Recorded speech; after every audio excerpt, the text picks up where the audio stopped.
Hello, and welcome to a new episode of Random Thoughts and Views with Jan. In today's episode, I'm going to be talking about fashion icon Naomi Campbell, the highs, the lows, and those red flags.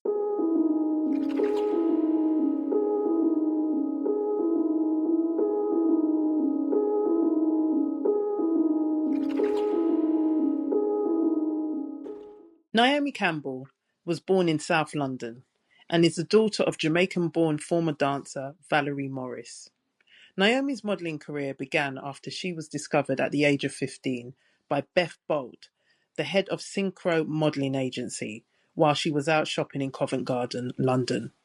This random meeting set Naomi on the road to fame, fortune, and notoriety. Not long after signing with Beth, she landed her first major modelling gig for British Elle magazine, just before her 16th birthday.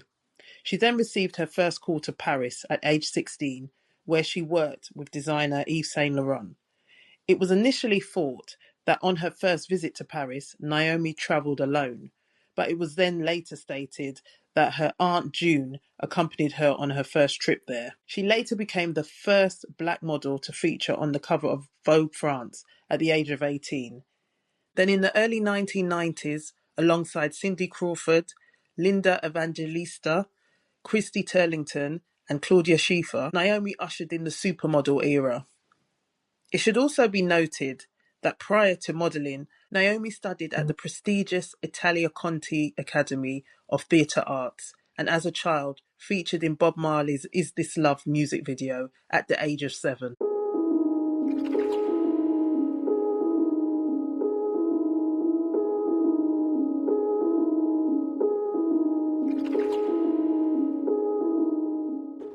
When you are a very young, attractive woman, a sought after and lusted after supermodel, you're exposed to a lot: money, excess, and some very powerful men and women. While in her late teens, Naomi had a brief fling with former undisputed heavyweight boxing champion Mike Tyson, a seriously suspect and problematic character. Even to this day, no one really wants to be honest when it comes to his past behaviour towards women throughout the years. But that's a separate episode on its own. I'll leave that deep dive for another day. Anyway, back in the late 80s, when Mike was at the peak of his fame, it was reported that their relationship was volatile and chaotic. According to Mike Tyson's former manager, Rory Holloway, the pair met at a New York party reportedly hosted by another problematic figure, Russell Simmons. They immediately hooked up there and then, with Naomi following Tyson into the restroom. Classy. Their brief relationship was described as chaotic, with Tyson's intense personality clashing with Naomi's, leading to dramatic scenes. One dramatic scene allegedly involved Mike trying to push Naomi out of a moving car. Yeah, I believe that. Then in her early 20s, Naomi was rumoured to be dating actor Robert De Niro, who would have been pushing 50 at the time. The two were photographed together on several occasions, but Naomi would always deny that she was seeing the actor. But I mean, there's lots of fellas would like to take you out. I mean, do you only go out with Robert De Niro or Mike Tyson? I don't go out with Robert De Niro. And Mike, I did go out with Mike Tyson, and we're just friends. However, decades later, she would admit that the two were indeed a couple. Next up, her relationship with a rock star, Adam Clayton, bass guitar player in the band U2. The couple were briefly engaged in 1993. At the time, I thought they made an odd pairing, so it wasn't a surprise when no wedding materialised. In her later years, Naomi would be linked romantically to men of billionaire status.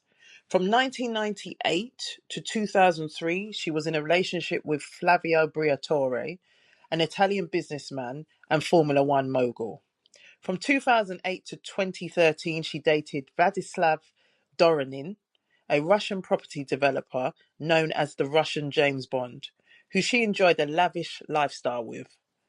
The relationship would later end, and Vladislav went on to sue Naomi, accusing her of refusing to pay back money she owed him and retaining his personal property. Now, why would a seemingly very rich Naomi need to owe money to anyone? Why did she need to borrow money in the first place? Anyway, the lawsuit estimated the value of the items and money in question at over $3 million. Reports indicated the property included personal belongings of Vladislav that remained in Naomi's possession, as well as funds loaned during their relationship. Loaned for what, I wonder? Sources claimed that Campbell had previously initiated legal action in London to get her own belongings back from Vladislav. Sources claimed that Naomi had previously initiated legal action in London to get her own belongings back from Vladislav before he filed his suit. Vladislav, the former owner of the Amman Hotel Group and founder of Capital Group, had previously gifted Naomi numerous luxury items during their relationship. Then from 2016 to 2017, she dated Hassan Jamil, a Saudi businessman. I think he was a billionaire too. Additionally, she was linked to a Chechen property tycoon in the early 2000s. And in 2017, she was linked to Louis Calamari, chairman of Philip Morris International, a tobacco company. Like I said earlier, when you're an attractive woman, a sought after and lusted after supermodel, you're exposed to a lot: money, excess, and power. Not only did Naomi frequent those circles, she also made it into political circles. This young black woman from Streatham, South London, who over the years had been accused and found guilty of verbally abusing and throwing phones at assistants, didn't result in the best press. But many, including myself, still rode hard for Naomi, recognizing that she made it in an industry who did not value or like the presence of black models, but she made it to become the number one supermodel, still strutting the catwalk into her 50s. But then came the appearance of some red flags.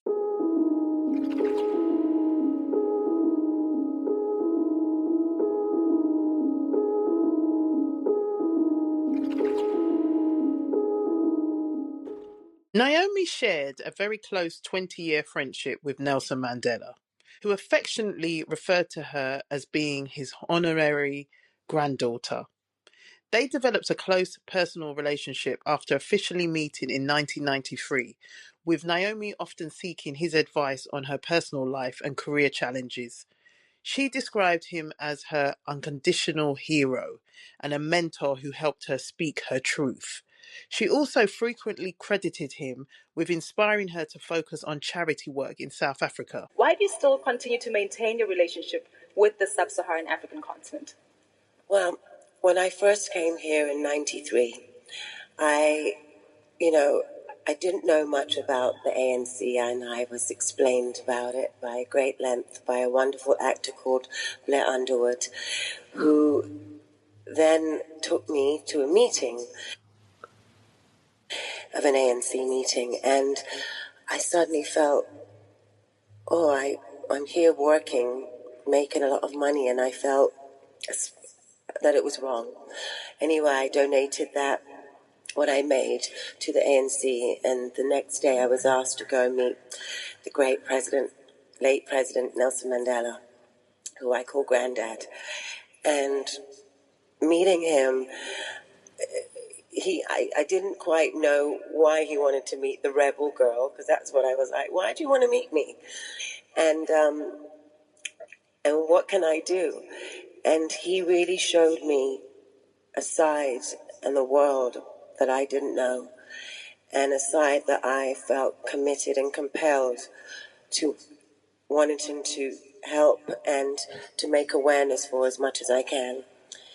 And since his passing, I really thought, now what am I going to do? Because this was a man that I would run to in times of exhaustion and need, and just knowing that I was safe. And so it then came to me that now would be the time when I would know what it was that he wanted me to do, and it would come to me clearly even more than before. And my passion and my drive is to help the great continent of Africa. This close friendship would result in Naomi attending the now infamous dinner at Mandela's home, where she met the now convicted war criminal, Charles Taylor. Charles Taylor was accused of supporting rebels in Sierra Leone's civil war by trading weapons for diamonds, conflict diamonds.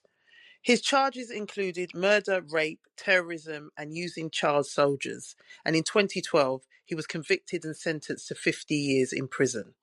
Prior to his conviction, prosecutors believed Naomi would prove Taylor had access to illicit diamonds. Campbell attended a charity dinner at the home of Nelson Mandela in South Africa.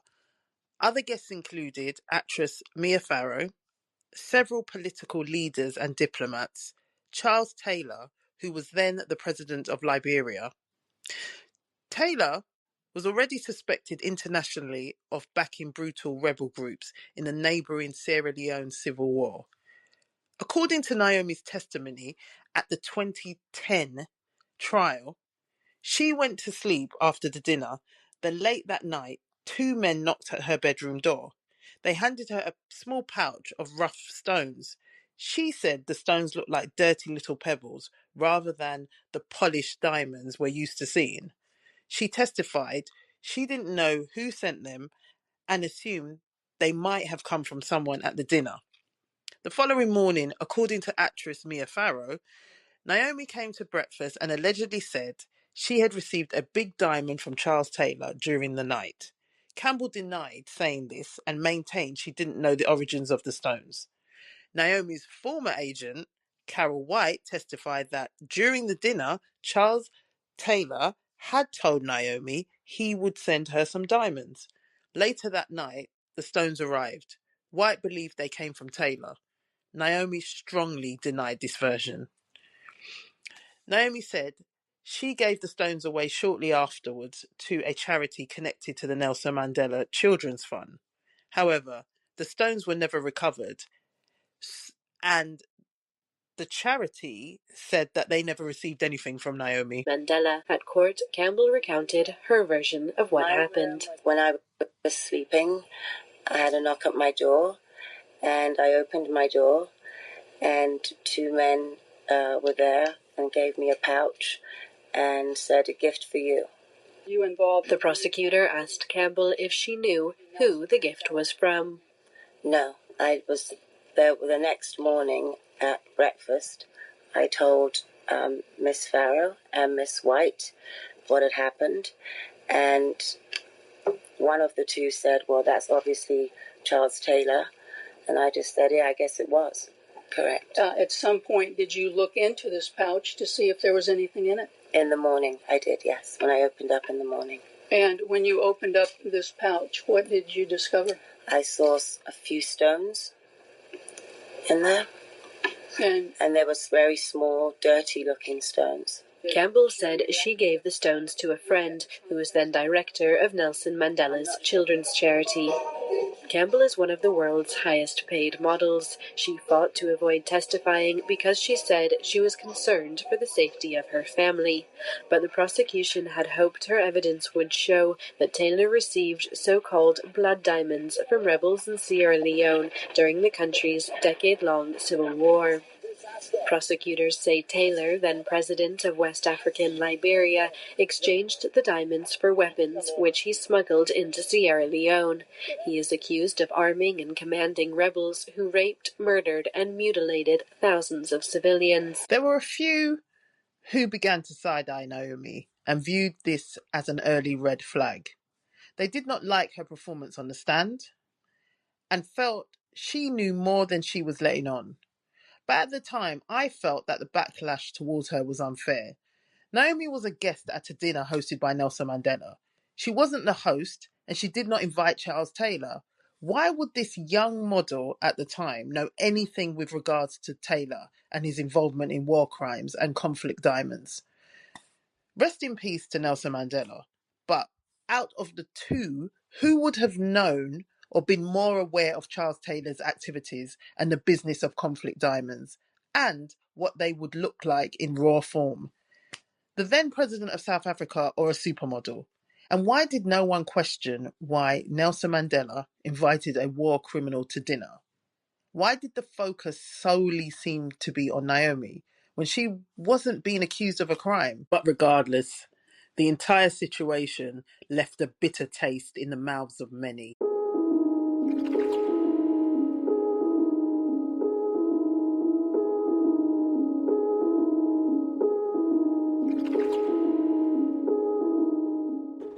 In 2011, Naomi interviewed Vladimir Putin for GQ magazine. The fact that this woman managed to get an interview with Putin, feared Russian leader, was a shock to my system, because how and why? But then I remembered her boyfriend at the time was Russian billionaire Vladislav. But still, sitting opposite stone-faced Putin discussing swimming, judo and fashion looked bizarre to me. Putin clearly wanted to soften his image at the time, and Naomi was happy to help him do that. She was definitely moving in some interesting spaces and socializing with some highly questionable individuals, most notably disgraced paedophile financier Jeffrey Epstein and his partner in crime, Ghislaine Maxwell.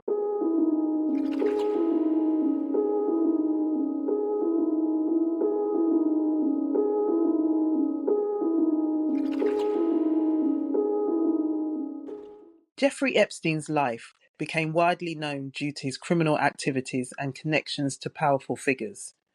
Epstein was accused and later convicted of sexually abusing and trafficking underage girls.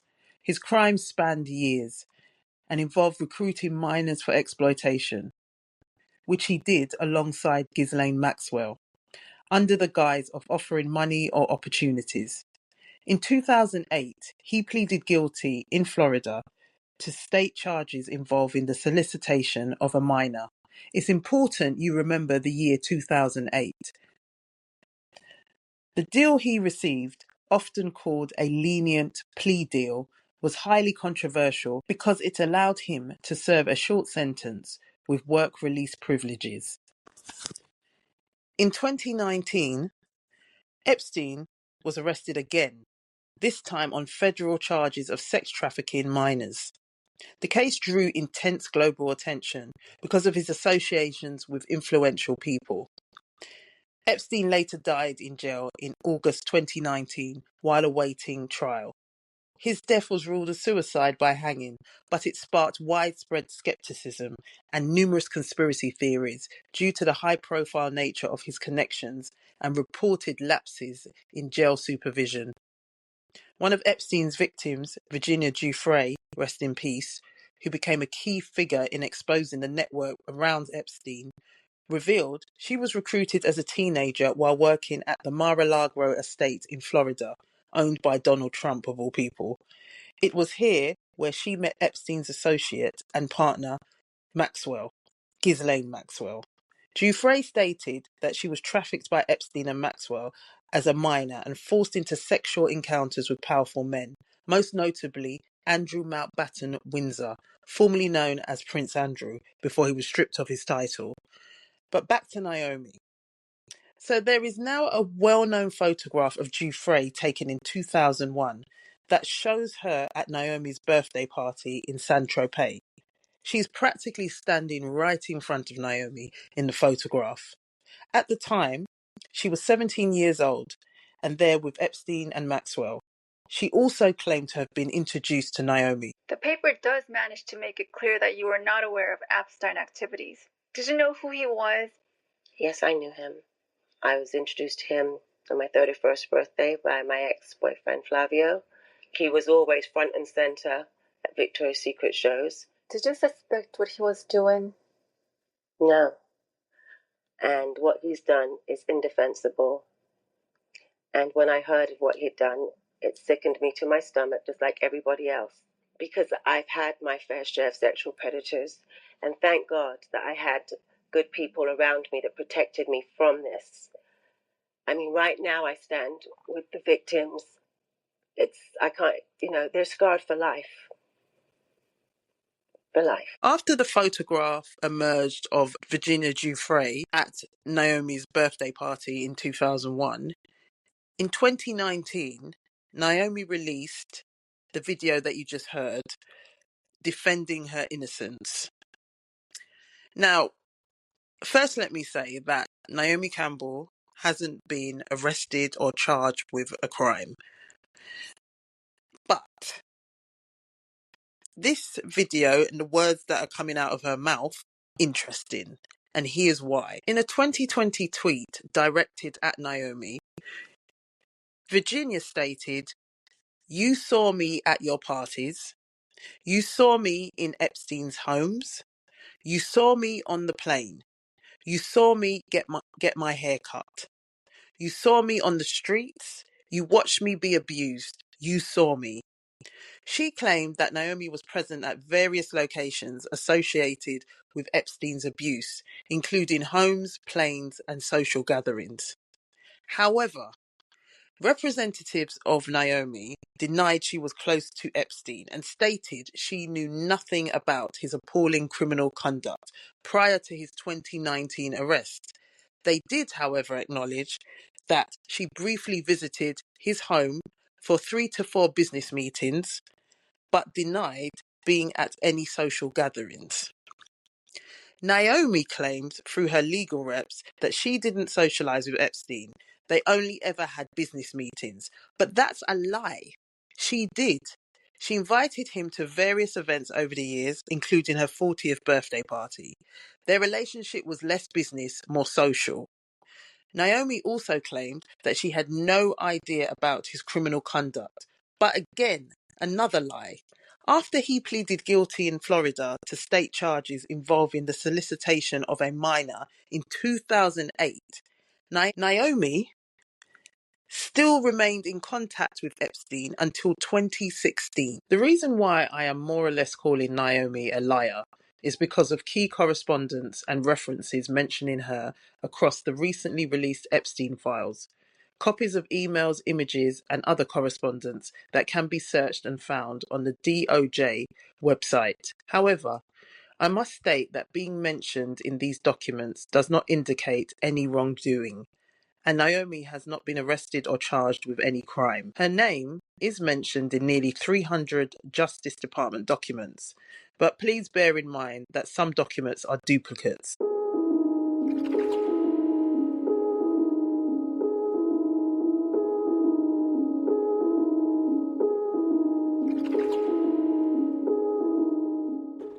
So here are the emails and some of the correspondence that you can read for yourselves on the DOJ website.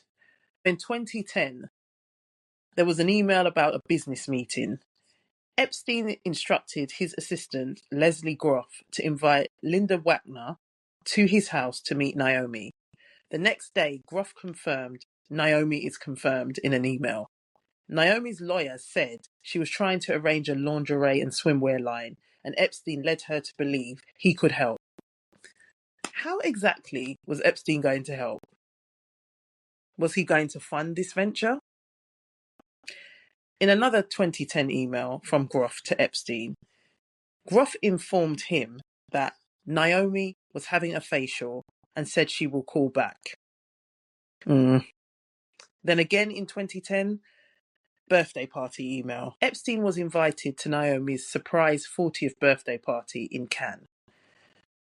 Described in the email as a private event for her closest friends and family. Let me repeat that. For her closest friends and family. According to her lawyer, Naomi did not make the guest list and Epstein did not attend. 2015 travel plans. Campbell wrote in a 2015 email to Groff, "I want to see Jeffrey," discussing her up-and-coming travel plans, signing off, "Exhausted babes." In a 2016 email, plane request. Naomi is following up on using the plane. She said she spoke to you about this and hopes you can call her soon. She needs to know, wrote one of Epstein's employees. Naomi has called back twice now, saying she doesn't have any backup plan, as she really thought from you this would work. A follow-up message then invited Campbell to meet Epstein in New York. So desperate to use his plane. You would have thought Naomi was making enough money. Why couldn't she charter her own private plane? Or why couldn't she just fly commercial? Why this desperate need to go on Jeffrey's plane? Then in another email, Jeffrey's partner in crime, Ghislaine Maxwell, sent an email. Well, this was an exchange.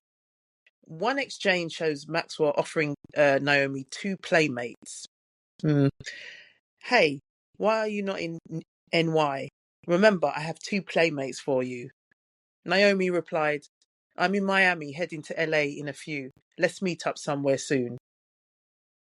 Naomi's friend suggested the term referred to male companions. Okay, so in one document that included Naomi's name among dozens of others, there were instructions for sending letters and packages to the Florida jail where Epstein began serving his sentence in 2008 for the solicitation of a minor.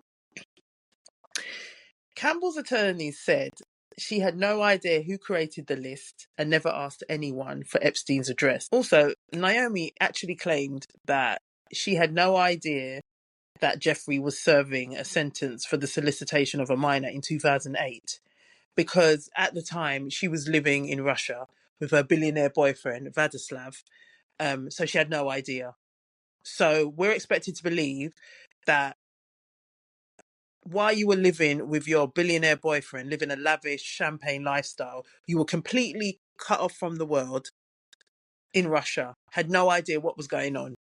Yet you were clearly in his circle. So obviously you're lying. You definitely knew what had happened in 2008. If Andrew Mountbatten Windsor, formerly Prince Andrew, and his former wife, Sarah Ferguson, knew what had happened to Jeffrey in 2008, then you definitely knew. Then in July 2019, handwritten notes from an interview with one of Epstein's accusers listed Naomi among those who went to Epstein's island in the US Virgin Islands, saying she went with Jean-Luc and older people. In 2020, an unnamed victim said Epstein promised her opportunities at Victoria's Secret and claimed he knew Naomi. The same victim said she was introduced to Naomi at Epstein's private office. Another victim said that when she was 18 and being introduced to Epstein, she saw Naomi at his New York mansion during a dinner party. Things were really getting murky out here for Naomi. So in response, through her attorney, Martin Singer, she stated she flew on Epstein's plane on a few occasions, but never witnessed inappropriate conduct, attended 3 or 4 business meetings at his home office, but never social gatherings, lies, and knew nothing about his criminal conduct before his 2019 arrest. Again, lies. Naomi herself then posted an Instagram message saying, I said it in 2019 and I'll say it again now.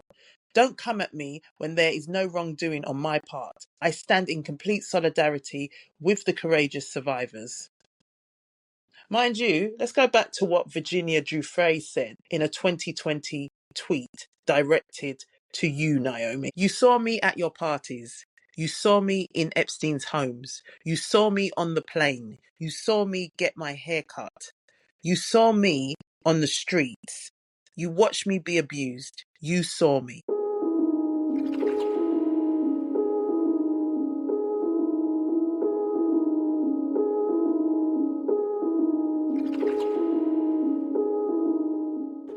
After the news of Epstein's criminal activities, including the sex trafficking of minors, exploded and became public knowledge, something crossed my mind one day.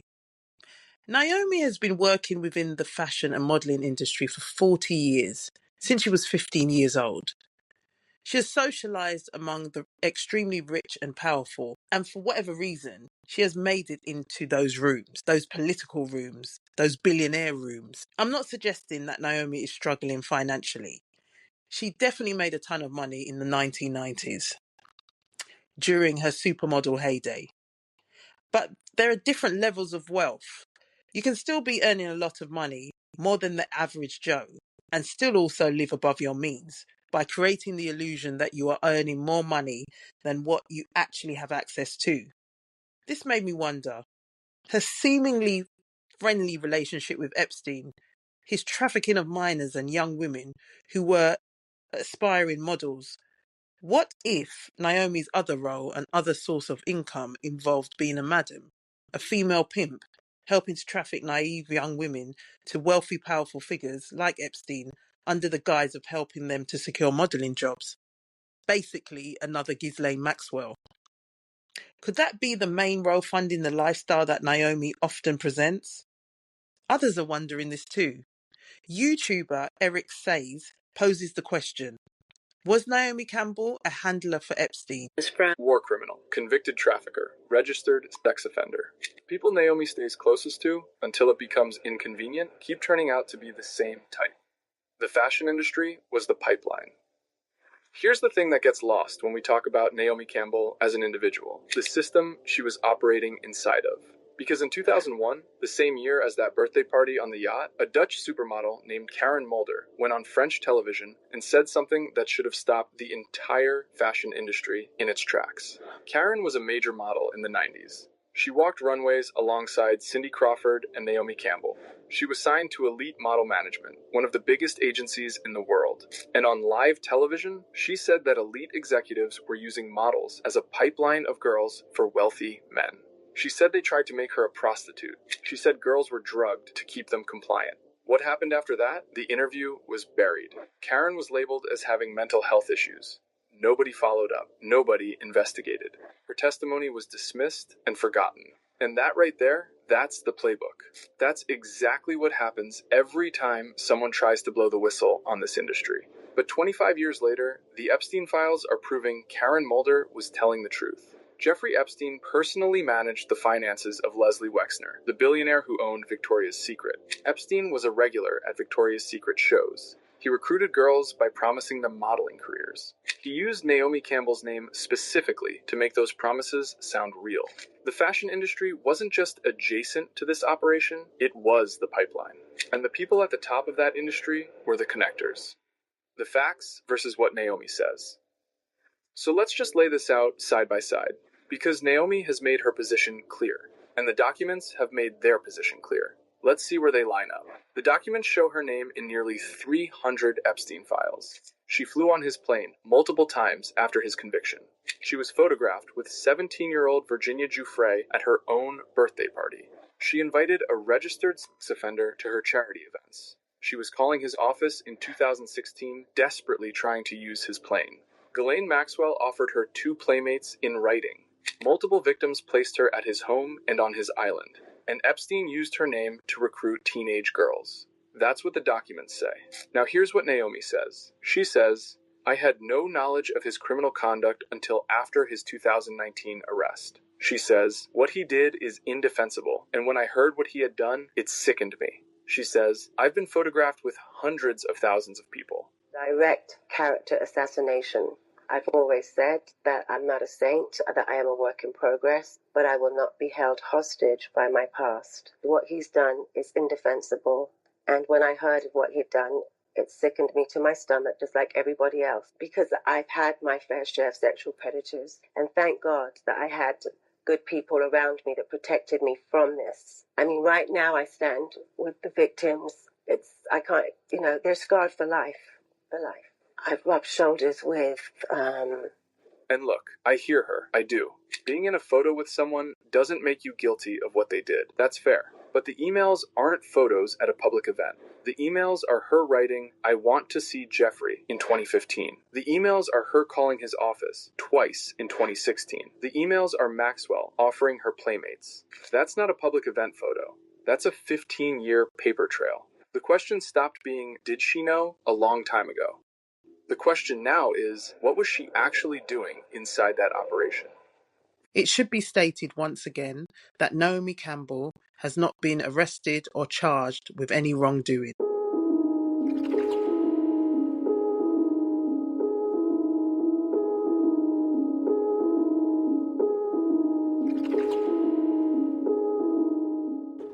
Former model Barbara Adler appeared on the Juicy Crimes with Heather McDonald podcast in 2025 and made more direct trafficking claims. Did you ever have like a good friend that like really confided in you and tried to get out of this? Yes. And what would their story be like? So one of my best friends, she's not here today. She was human trafficked by Naomi Campbell. My friend was an artist, and she was like a painter. Yeah, painter artist, and her father was big in the music industry. very well known. So she already had her foot in the door. And then she and I became friends. We were friends around 15, 16. And she was starting to get her foot in the door in the art world. And she was meeting a lot of big executives, people that owned hotels, like in Miami and this and that. So she started going to all the parties. And when she's only how old? 16. Okay. And she later started writing a book about an artist called Stay High 149. I took the pictures of them both. He was the first graffiti artist in New York City. So she had her name already known. She was written in, and everybody started talking. As like a child prodigy or what? Like a child prodigy, amazing woman. And she was getting older, and she started going to all the parties. She never tried drugs or alcohol yet. She was very young and innocent.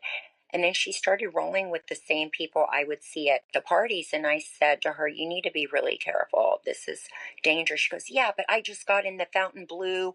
I just did all the collage in the bathroom. I'm hired doing this and that. And I started. So even though she was like a legit artist, she was also a very attractive girl? Very attractive. Okay. Beautiful, small, petite, beautiful smile, face, hair. I mean, she could have been a model, but she was 5'2". Right. And back then you really needed to be to tall. be 5'8" to start. So she started meeting with all these famous people, and they connected her with certain people. And then all of a sudden she's at these parties, and I see she's doing drugs and getting out of control. And eventually I had to start rescuing her from parties. And then a few of the times I had to rescue her from Naomi Campbell's apartment.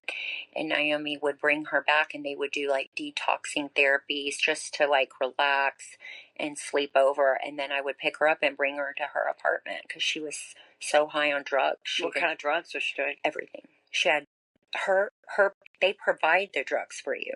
So she would open her purse, and it would just be everything, whatever you wanted. It was like a pharmacy. Who would open the purse? Oh, she would. Oh, she's like, what do you need, Babs? Do you need anything? I would say, I don't do anything. Oh, come on, just smoke a joint with me. I'm like, I'm not smoking anything. I didn't trust her anymore either with drug. I didn't trust her at all. What she could have put in there for me, I don't know. Yeah. You know what I mean? She just wanted someone to do drugs with. So then what happened to her? So she eventually started traveling to Europe. She was dating this CEO of a jean company that I don't want to name, and he was using her and abusing her and bringing her to parties, and she was getting gang raped by a lot of these older men, and she was stuck in Paris. I was working in London, and I had to go pick her up in Paris and bring her back to New York to get her out. She couldn't get out. And then when you brought her back to New York, what?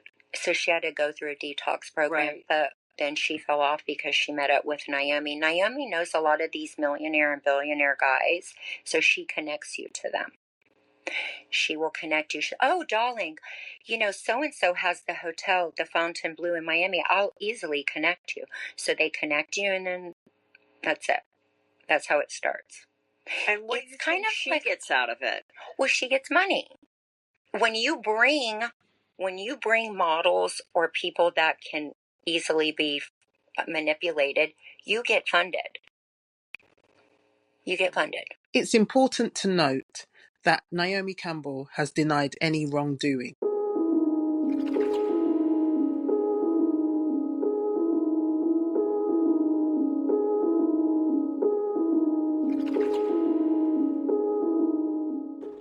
First, let me say that these are just my random thoughts with regard to Naomi. See the title of the podcast. I'm just throwing my random thoughts out there, thinking out loud. Again, Naomi has not been arrested or charged with a crime. Just because someone has moved in dubious circles over the years, it doesn't mean that they engaged in any wrongdoing.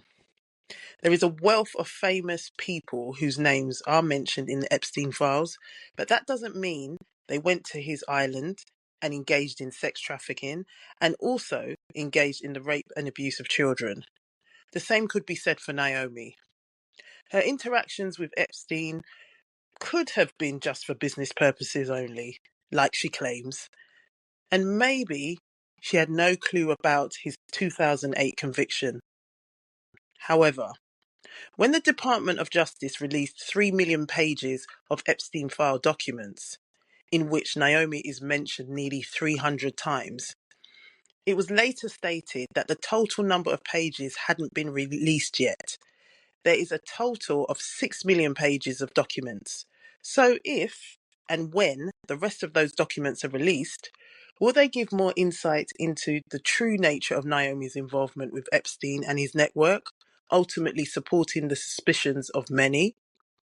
Or will some of us owe Naomi a grovelling apology and then face being sued for defamation? Only time will tell.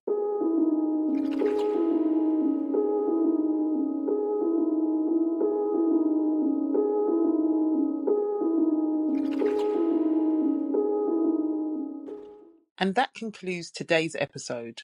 But for more news, views and thoughts, visit X, Mad News UK, Instagram, Mad News UK, and madnewsuk.com.